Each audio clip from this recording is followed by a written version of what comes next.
The big news for me this morning was that I broke down and ordered a firearms suppressor. Some people would call it a silencer. The original patent called it a silencer, even though that's not really what it does. More accurately, it suppresses the sound of a firearm. It really, a lot of times, does not even pull the firearm down into a safe audible range. A lot of them claim safe audible, but there's a lot more to it than that. But kind of depends on how sensitive your ears are, and then depends on how much you shoot.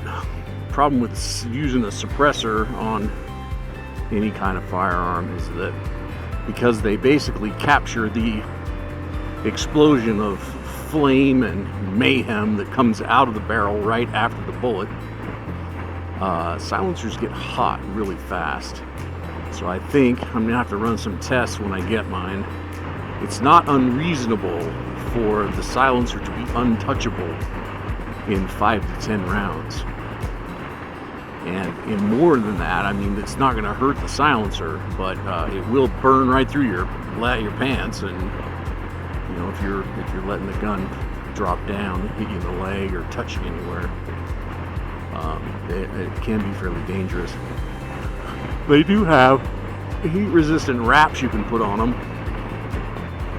because a bigger problem with a warm silencer is that it throws some heat distortion, heat waves, distortions into your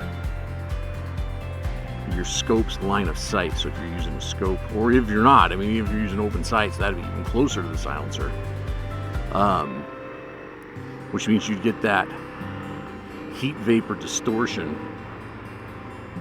in your line of sight. So you'd be basically aiming at a mirage,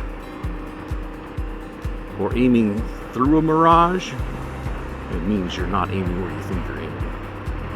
And it's not hugely off, but when you're making a long shot on, you know, a game animal like a deer or an elk, a few inches is the difference between an ethical shot that drops the elk in its tracks and a shot that wounds it or allows it to suffer